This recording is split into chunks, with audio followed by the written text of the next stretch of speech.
Well, thanks for coming.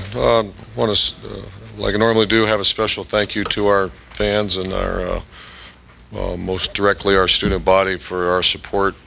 They've been awesome, and they get challenged. I know maybe we get tired of hearing that. I know I certainly don't want to get tired of saying it. I can speak on behalf of our players that it's a motivating force to come walk in that stadium on a somewhat cold day and still see our fans with us and even stick around after halftime. The champions for the Illinois game are as follows. On defense, excuse me, on defense, you got Eli Apple is getting better and better each week. He had 4 out of 4 opportunities to make a play. He did. Durant Grant also graded out a champion. He was 5 out of 5 make plays. Didn't have as many opportunities. Josh Perry, Darren Lee, Stevie Miller, and Joey Bosa. And it was awesome to see our players' reaction because of the respect they have for this guy. But the defensive player of the game was Curtis Grant. Played his best game as a Buckeye. On the offensive side of the ball, Evan Spencer, would it be hard for me not to name him as one of our most valuable players at this point, midway through the season, but he was a champion. Dontre Wilson graded out a champion. It's great to see him do that. Jeff Hireman, Ezekiel Elliott, Curtis Samuel. Offensive line, you had Taylor Decker, and then we had co-players of the game, Jalen Marshall, who's, because of his work ethic and the way he's approached the game in the past several months, was offense player of the game, and Jacoby Boren was offense player of the game. On kicking, Eric Smith was our special teams player of the game, and once again, the coverage units were really good. We sky kicked a little bit because of the wind and because we wanted to try something new. Obviously the first one wasn't very good. The kicker missed it, but you know, we usually go deep left. But we had a lot of respect for that kick returner. And then once I saw we were playing defense as well as we were, we didn't want to have something stupid happen, so we pounded the ball out of the end zone with the wind and tried to sky it against the wind. So I'm going to obviously a big week, and you know, I hope the culture is here at Ohio State. That the most prepared team will win, not the most interviews, not the most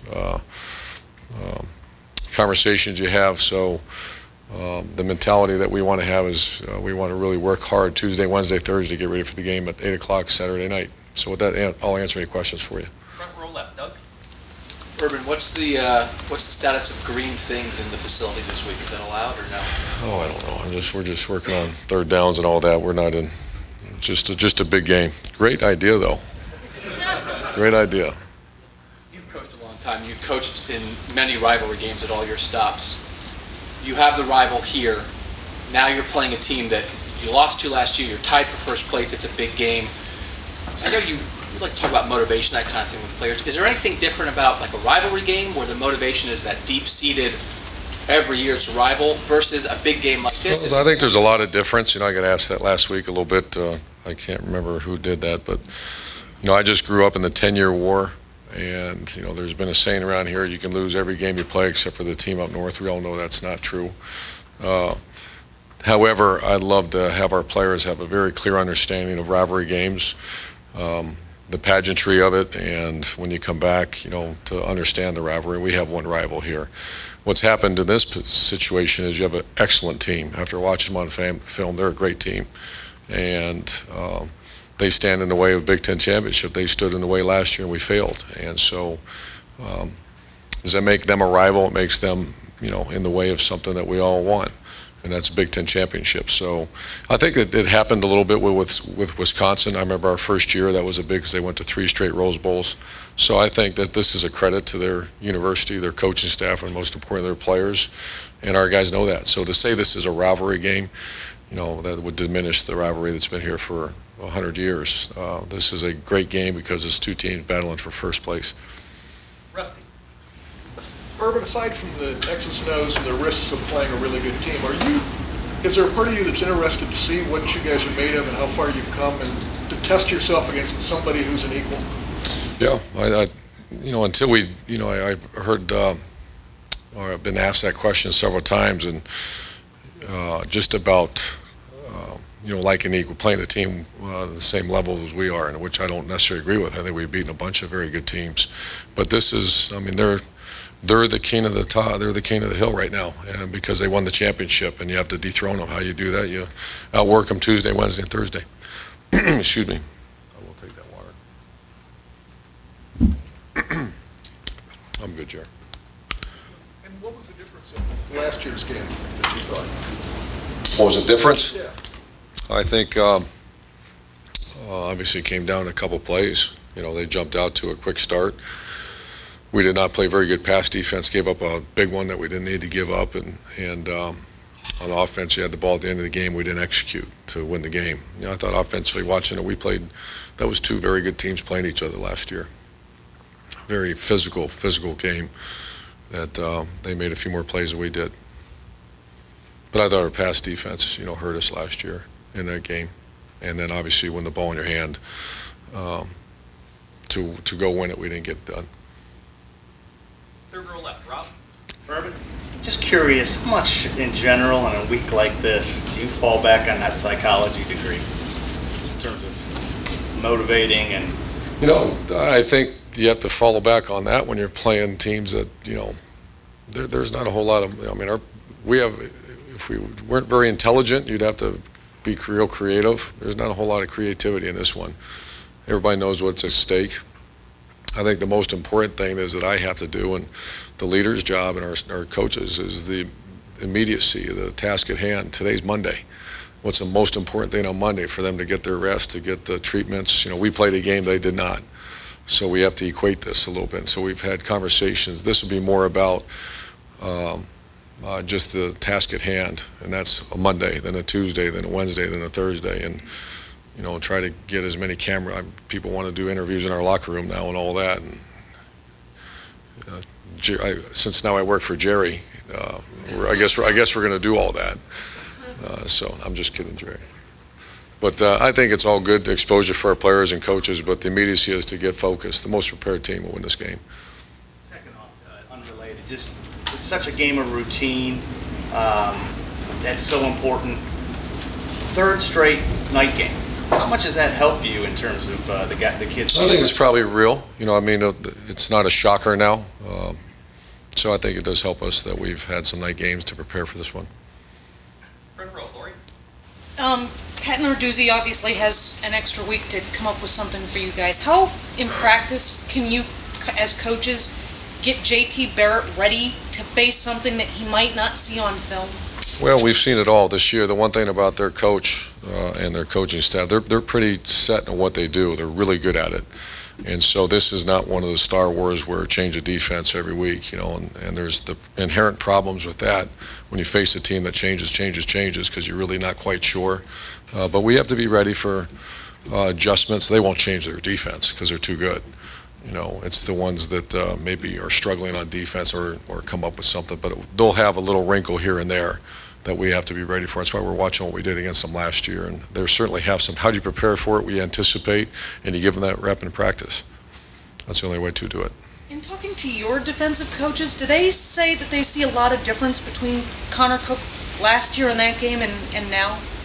You'd have to ask them. I've not had that conversation yet. I will. I have not been so knee-deep in there right now. I haven't had that chance to talk to them yet about it. Front row, Dave.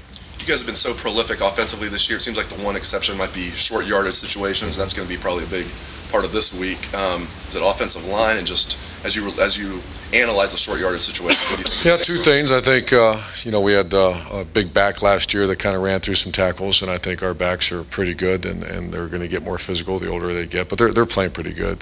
Teams have also give us some pretty tough looks to run into, and I think we have tried to do a little throwing in certain situations. So that's certainly an area that we're going to take a look at. And obviously we had one last year. We didn't convert on a fourth down. So that's a big part of the game now.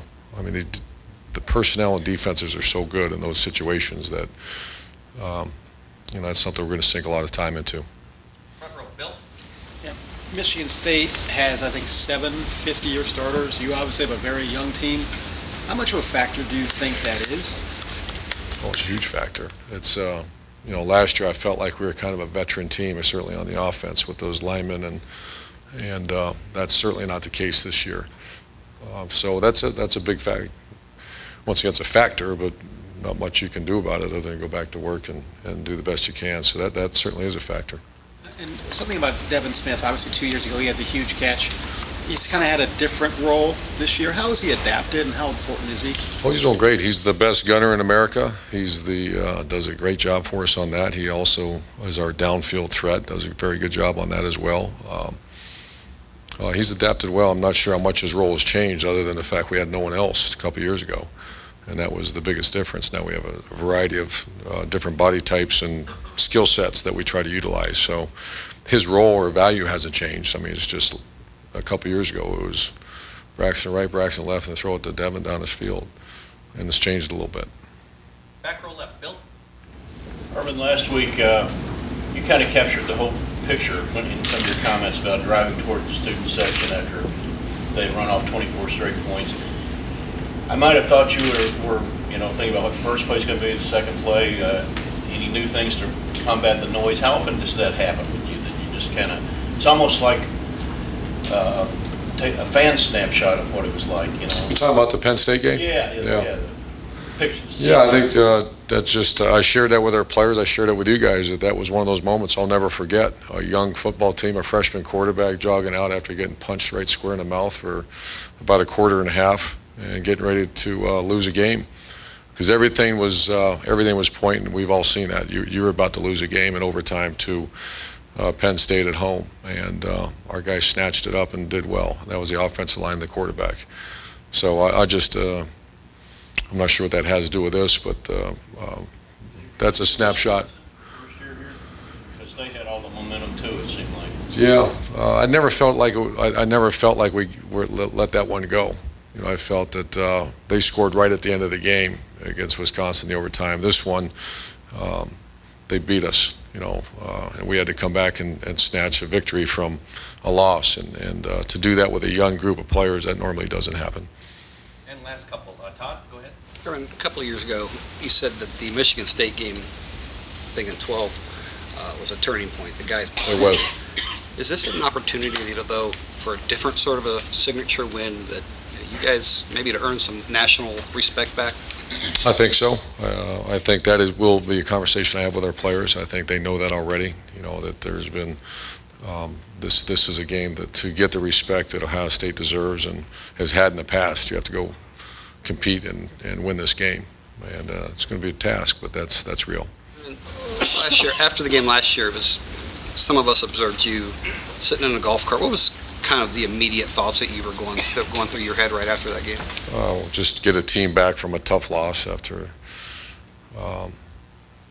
just get them back after a tough loss and go play in a BCS bowl game, because you've all seen those horror stories of teams that don't show up for bowl games because they're just devastated, and your job as a leader and the coach is to move on. And I thought we did. We didn't win the game, but our guys came back and played their tails off. So it's part of the game. We're gonna just got to do the best we can, and we'll certainly do our best this week. And final question. Tim? Yeah, Urban, number one, when you look back on that game, though, like you said, Michigan State's not going to change a lot defensively because of how solid they are. What gave y'all the most problems last year in that Big 10 championship game? Good players and a good scheme. I mean, this is a rugged game. We got to be very smart on how we go about our business and preparing the players this week. How much contact they have. This is going to be the one thing about when both the two experiences I've had with Michigan State in 2012 and 13. I mean, it's a sledgehammers. These are say what you want about any other teams and any other conferences or whatever. This team can play at any level, any conference, anywhere. And I'd like to think the Ohio State Buckeyes can too. So this is going to be a big-time football game that we have to be very smart. The whole key, and I don't mean to keep going back to this, but there's only one thing that matters, that when the foot hits the ball at 8 o'clock at night, our guys are mentally, physically ready to rock and roll, because it's going to be a rugged game. And the other thing, when you look at JT, do you feel he feels he has the freedom now to create, sort of like what Braxton had, last year and stuff? Meaning, is he over that hump of just running the offense, but also being creative in tough situations and making something enough? And what's your sense of how he has embraced that? The one thing that he does as well as even better than Braxton is when something, because that happens quite often, when something is not there, he puts his foot in the ground and gets us to 2nd and 4. 2nd and 5. I can count 3 or 4 times that happened Saturday. Those were not designed runs, but sometimes things don't work out the way you envision them. You know, some blitz, someone flashes, someone misses a block, a screen pass, someone peels, and he puts his foot in the ground, and he, you know, we're even teaching him to get down, you know, and so you get offensive football, and we, Jerry showed me again the stat, we're number 1 in the country in average start field position on offense, average start field position on defense. And that's for a variety of reasons. You know, number 1 reason probably is we don't have penalties on special teams. I don't know if we've had any this year. Go ahead and say that, and we'll get French fried Saturday. The other thing is good coverage units, but the other thing is our quarterback. And the lost yardage plays don't happen a whole lot. Coach, thank you. Thanks, guys.